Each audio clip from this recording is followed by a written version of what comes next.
If you have a real problem, brainstorming is a good way to come up with a solution or two. As the name suggests, the idea is that you storm on the neural pathways through the brain to pick a lot of thoughts quickly and intuitively. It's best to do this with a group of diverse people, so you have lots of different brains to explore. This leads to the creation of more ideas and maybe new solutions. Before you start, make sure you solve the right problem. Einstein said, to solve a problem, I would spend 55 minutes defining the problem and then 5 minutes solving it. Tina Seelig, a well-known professor on creativity, teaches to define a problem by reframing the question. For example, by simply asking why. Say you brainstorm ideas for a birthday party for your mum. You can ask, why do we organize birthday parties? You might then realize that we do them to make people feel special. Then ask, how can I make my mum feel special? Now a totally different idea might come up. Once you define the real problem, start. Here are 3 ways. Guided group brainstorming. First, get some markers and a whiteboard or some post-it notes. Then invite the participants. These are your brains. Company bosses, teachers or other authorities are advised to stay outside or facilitate. Their authority can intimidate shy people from speaking up. Then lay out the 4 ground rules of brainstorming. 1. Go for quantity. Get out all the ideas, no matter how silly. 2. Withhold criticism. There are no bad ideas. 3. Welcome crazy ideas. The wilder the better. 4. Build on other people's ideas. Listen to them first and then add yes and. Now you can start. Write the problem as a question on the whiteboard. Then ask all of your brains to throw in their ideas. As a facilitator, keep the discussion focused on the topic.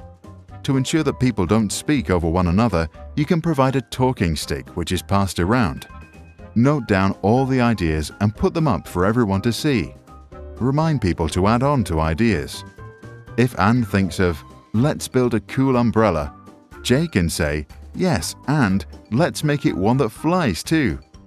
If someone did kill a good idea, the facilitator can always bring it back to life to throw it back on the table. At the end of the session, see if there are 2 ideas that can be combined. In brainstorming, the slogan is 1 + 1 = 3. Then let the team vote to know which are the most popular ones. You can now either start with another round of brainstorming to build on those ideas, or if you are happy with the solution, bring it to an end. Finally, record your best ideas so you don't lose them. The nominal group technique. Explain the ground rules and present the problem. Then ask each person to write their ideas anonymously. Then collect the ideas and let the group vote on each idea. The top-ranked ideas may be sent back to the participants or subgroups for further brainstorming. For example, one group may brainstorm on the form of a product, while the other focuses on the technical features. The group passing technique. Let people sit in a circle, explain the rules, and present the problem.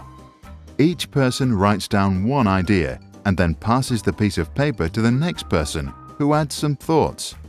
This continues until everybody gets his or her original piece of paper back. By this time, it is likely that the group will have extensively elaborated on each idea. Let everyone explain their evolved idea and write each one up. You can then let the group vote. If you want to brainstorm by yourself, give it a try right now. At the end of this scene, we will present you with a problem. Once you get it, write 5 ideas in the comments below as fast as you can without much thinking. This unlocks your creativity and gets you past mental blocks. After you are done, read the comments from the others. Pick your favorite idea and build your thought on top of it. To do that, just reply to that person starting with yes and.